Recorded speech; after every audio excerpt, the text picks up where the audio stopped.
ఇక్కడ భద్రాచలం, దుమ్మగూడెం తర్వాత అంటే చర్ల అంటే బార్డర్‌లో ఉండేటువంటి విలేజెస్ ఏవైతే ఉన్నాయో చివరికి ఆ విలేజెస్‌లో అనమాట ఛత్తీస్‌గఢ్ నుంచి వచ్చినటువంటి మరి కొంతమంది గిరిజనులు ఆవాసం ఏర్పరుచుకుని ఉంటారు.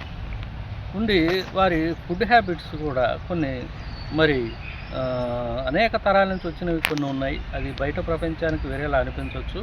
ముఖ్యంగా ఏంటంటే ఈ చీమలు అనేటువంటిది ఏదైతే ఉందో ఆ చీమలని రకరకాల ఫామ్స్‌లో దాన్ని తినడం జరుగుతుంది. ఎలా అంటే కూరలా కావచ్చు, జావలో కావచ్చు, అలాగే చట్నీ లాగా చేసి కావచ్చు, ఇట్లా రకరకాల విధాలుగా వాళ్ళు తింటూ ఉంటారు. మరి దీనివల్ల ఏమిటి ప్రయోజనం అంటే కొంతమంది అంటం ఏంటంటే దీనివల్ల ఆయుష్ పెరుగుతుందని, కొద్దిగా బలకరంగా ఉంటుంది శరీరం అని చెప్పేసి కొంతమంది అంటారు. సైంటిఫిక్‌గా ఎంతవరకు నిజం అనేది మనకు తెలీదు. కానీ ఇవి ఈ ఫుడ్ హ్యాబిట్స్ ఇక్కడనే కాదు, నార్త్ ఈస్టర్న్ అటువైపు వెళ్తే కూడా ఈశాన్య రాష్ట్రాల వైపు వెళ్తే అక్కడ కూడా ఈ చీమల్ని తినేటువంటి ఒక ఆచారం ఉన్నది. ఎప్పటి నుంచో ఉన్నది, ఇప్పటి నుంచి కాదు, కొన్ని వందల వేల సంవత్సరాల నుంచి కూడా ఇది అనుచారంగా వస్తుంది. అలాగే చైనాలో కూడా ఉంది, అలాగే కొలంబియా అనేటువంటి ప్రదేశంలో కూడా ఉన్నది. కాబట్టి ఇది మనిషి ఎప్పటి నుంచో ఇది ఈ ఫుడ్ హ్యాబిట్ని ఒక ప్రాచీనమైనటువంటి ఫుడ్ హ్యాబిట్గా దీన్ని చెప్పవచ్చు. తర్వాత ఇంకోటి ఏంటంటే వరల్డ్ వార్ 2 జరిగినప్పుడు ఒక పైలట్ అనమాట విమానంలోంచి జారిపడి ఒక ఫారెస్ట్లోకి పడిపోయాడు ఆయన. పడిపోయినప్పుడు అక్కడ ఆహారం ఏం లేదు, కాళ్ళు పోయినాయి ఆయనకి. దాంతో అక్కడ దగ్గరలో ఉన్నటువంటి ఆ చీమల పుట్టలో ఉన్నట్టు ఆ చీమల్ని తిని జీవించాడు కొన్ని రోజులు. జీవించి ఆ తర్వాత దగ్గరున్న విలేజెస్కి పాక్కుంటూ వెళ్ళిపోయాడు. అట్లా జీవించాడు ఆయన, చనిపోలే. కాబట్టి దీనికి మనకు అర్థమయ్యేది ఏంటంటే చీమలు మరీ పాయిజనస్ కూడా కాదు అని చెప్పి మనకి తేటతెల్లం అవుతుంది దీనివల్ల. తర్వాత దీంట్లో కొన్ని రకాలైనటువంటి అరుదుగా కొన్ని రకాలు ఉన్నాయట ఈ చీమల్లో, అవి మాత్రం పాయిజనస్, అవి తినకూడదు. తింటే కొద్దిగా ఏం కాదు కానీ అలర్జీ టైప్లో రావచ్చు అని చెప్పేసి సైంటిస్టులు అంటున్నారు. ముఖ్యంగా ఈ చీమలు కూడా చూడండి ఓమ్నివోరస్, అంటే ఇటు మాంసాహారం తింటాయి, మాంసాహారం కానిటువంటి శాకాహారం కూడా తింటాయి. 2 రకాలు తింటాయి అవి. ఫ్లవర్స్ కావచ్చు, అంటే పువ్వులు కావచ్చు, ఆకులు కావచ్చు, తర్వాత జంతువులను చనిపోతుంది దాని మీద కావచ్చు, ఇట్లా రకరకాలైనటువంటి ఫుడ్ హ్యాబిట్స్ ఈ చీమలకి ఉంటాయి. మరి చీమలకి రక్తం ఉంటుందా అంటే రక్తం ఉంటుంది. అయితే ఈ చీమల్లో కూడా కొద్దిగా రుచిగా ఉండేది ఏంటయ్యా అంటే కొద్దిగా పుల్లగా ఉంటుంది అటు. ఇది ఆ అబ్డోమెన్ ఏదైతే ఉందో ఆ భాగం మాత్రం కొద్దిగా పుల్లగా ఉంటుంది, రుచికరంగా ఉంటుంది.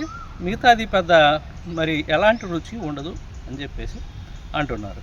ఇట్లా ఈ విధంగా ఈ ఫుడ్ హ్యాబిట్స్ అనేటువంటివి బయట ప్రపంచానికి తెలియకపోయినా ఇట్లా ఛత్తీస్గఢ్ నుంచి వచ్చినటువంటి ఈ గిరిజనులు మరి వాళ్ళు ఎప్పటి నుంచో కొన్ని వందల వేల సంవత్సరాల నుంచి ఇది కంటిన్యూ చేస్తున్నారు.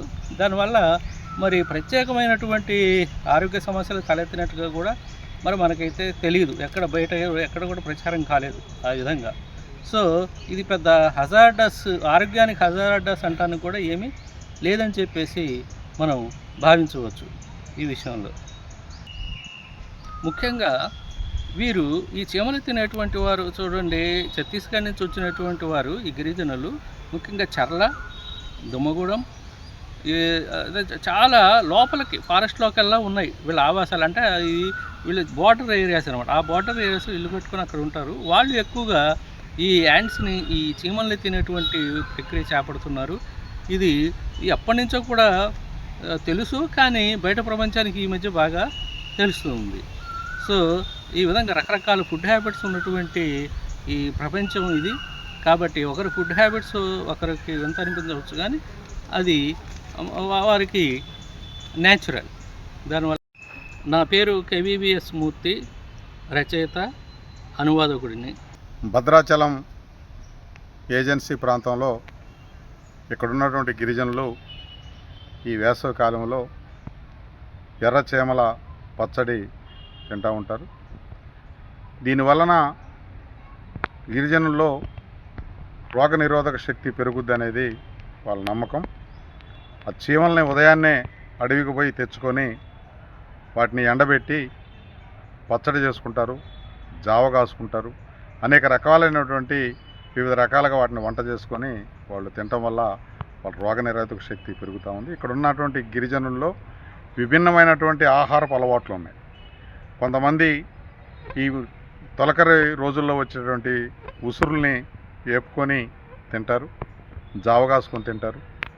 పుట్టలో ఉన్నటువంటి చీమల్ని తవ్వి ఆ చీమల్ని తినేటువంటి సంస్కృతి కూడా గిరిజనులో ఉంది. అటవీ ప్రాంతంలో దొరికేటువంటి అనేక రకమైనటువంటి వస్తువులు అంటే ఇక్కడ ఉన్నటువంటి నాగరిక సమాజానికి తెలియనటువంటి అనేక రకమైనటువంటి ఆహారాలని వాళ్ళు తీసుకోవటం వల్లే రోగనిరోధక శక్తి వాళ్ళు ఉండి మొన్న వచ్చినటువంటి కోవిడ్ కూడా గిరిజన ప్రాంతంలో మరణాలు తక్కువ ఉంటాం, కానీ గిరిజనులకి కోవిడ్ కూడా చాలా తక్కువ మందికి సోకిందని ఈ సందర్భంగా చెప్పవచ్చు. అదేవిధంగా ఈ ప్రాంతంలో దొరికేటువంటి ఒక స్వచ్ఛమైన గాలి, ఎలాగైతే ఈ అటవీ ప్రాంతంలో స్వచ్ఛమైన గాలి, పొల్యూషన్ లేకుండా ఉన్నటువంటి గాలి పీల్చడం వల్ల కానీ, లేకపోతే స్వచ్ఛమైన నీరు తాగటం వల్ల మనం ఇప్పుడు నాగరిక సమాజం ఏం తింటాం, ఇక్కడ మినరల్ వాటర్ తాగుతూ ఉన్నారు. కానీ అక్కడ ఉన్నటువంటి గిరిజనులు సెలయేటి నీరు తాగుతూ ఉన్నారు. అవన్నీ అనేక రకాల మూలికలు కలిసి వచ్చినటువంటి నీళ్లు తాగటం వల్ల ఇమ్యూనిటీ పవర్ పెరుగుతూ ఉంది వాళ్ళకి. ఇప్పుడు ప్రతి సీజన్లో వచ్చేటువంటి పండ్లు తింటాం, కానీ ప్రతి సీజన్లో దొరికేటువంటి కొన్ని ఎట్లాంటి చీమల లాంటి సూక్ష్మ క్రిములను తినటం వల్ల కానీ వాళ్ళకి ఇమ్యూనిటీ పవర్ పెరుగుతూ ఉంది. పెరిగి రోగనిరోధక శక్తి పెరిగి తక్కువ రోగాలు పడతా ఉన్నారు. వాళ్ళకి కంటి చూపు కానీ లేకపోతే వాళ్ళు ఉన్నటువంటి శక్తి కానీ ఇవ్వటువంటి నాగరిక సమాజంలో జింక్ ఫుడ్ తినేటువంటి, లేకపోతే మేము ప్రోటీన్ ఫుడ్ తింటామని, లేకపోతే ఇక్కడ ఉన్నటువంటి అనేక రకమైన వ్యాపార ప్రకటనలో దొరికిన ఫుడ్ తినేటువంటి మనకి ఇక్కడ నాగరిక సమాజానికి లేనటువంటి ఒక శక్తి సామర్థ్యాలు గిరిజనులు ఉంటున్నాయి. ఈ సందర్భంగా వాళ్ళు తింటున్నటువంటి తిండి చాలా శ్రేష్టమైన తిండిగా మనం గుర్తించాల్సిన అవసరం ఉంది. మరిన్ని వీడియోస్ కోసం ఛానల్ ని సబ్స్క్రైబ్ చేయండి, లేటెస్ట్ అప్డేట్స్ కోసం వాట్సాప్ ఛానల్ ని ఫాలో చేయండి అండ్ లింక్ డిస్క్రిప్షన్ లో ఉంది.